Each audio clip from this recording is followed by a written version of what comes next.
Problem. Diamond. It's like what? Problem is Jason Martin from Compton.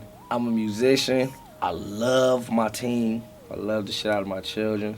I was born in Würzburg, Germany. My dad was in the service, so my first year of life was in Germany. Then I guess they divorced. You know how they go. They was young parents. So we went to Compton right after that. My name Problem came from basketball. And a lot of people get like, they're like, what?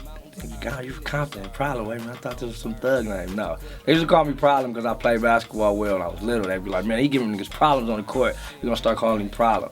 I had a pretty normal childhood to me. Gang members grew across the street. It's a crack house right here, but it wasn't like I was worried or anything like that. That's pretty typical for Compton niggas, LA niggas, you get what I'm saying? Like, if it wasn't going on, you felt weird. Like, it got to a point when I moved out the neighborhood and I didn't hear helicopters and shit, I was tripping out. Like, fuck, it's too quiet right here. What the hell is going on? So, the first moment I can say I was inspired by music, I have to be like, with my mom, we having parties and stuff, and I'd be turning on the music and DJing, and if they would trip on, like, I would know what records to put on. Like 4 years old, I would be DJing for them. That's when I knew I was just like, I love music. Now, I didn't want to do music until like I was older. My favorite artists growing up, I can't say like one or two. The NWA Tree, Eazy-E, Dre, everything that spawned under them, I'm raised under. The Snoop Dogg, and then you take Quick and his tree, and then you can push it further. Of course, like Eminem was very influential to me because just the baby mama thing he was going through and the way he was able to express it, no matter how it sounded, his truth was so raw. The storytelling and the way he patterned his rhymes and stuff like that, I was heavily influenced by that. I just seen that I would start getting invited to different places. Now, I didn't have to get to rap too much, but I would just be in the room. So my mind state is, if I'm in the room with all these people, I gotta be good enough. They wouldn't let me in. And then I had an opportunity with Terrence Martin. He was producing for Snoop.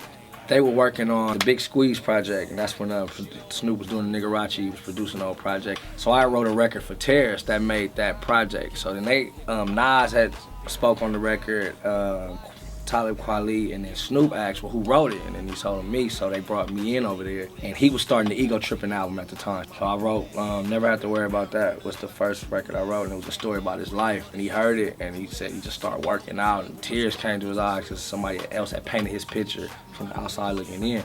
And from that day on, I was on the gig. As a solo artist, the Powerhouse moment was huge, headlining in your own city, independent, 20,000 people, the write-up in the paper saying you was the best performance, and I'm on the bill with Chris Brown, Future, everything. That was beautiful, and the paid dues too, the 60,000.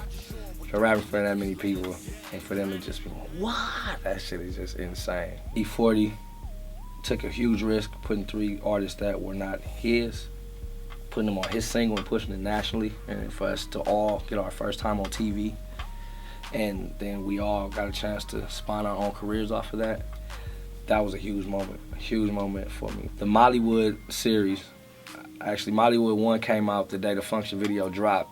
So you was able to see me if you didn't know me and click on product, and that shit tore the city up. When Like What hit, it was a wrap.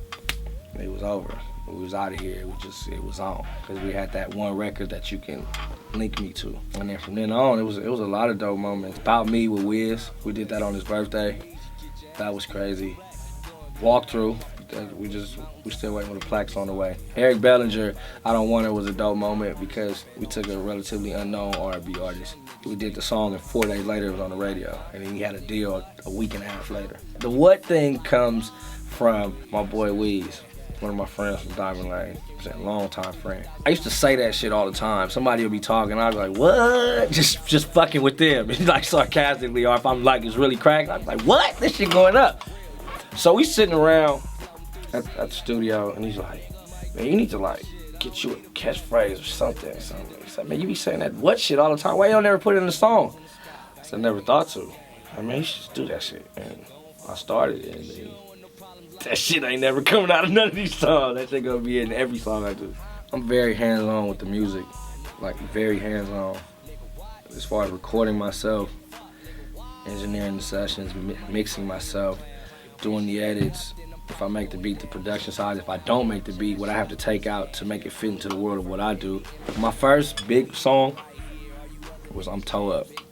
It's a record produced by Disco. It got me my deal at Universal that I had. And I got it in the time when I was signed, when we was doing the Ego Tripper stuff with Snoop, so I was able to play a different, like, bounce off of the things. That was dope for me.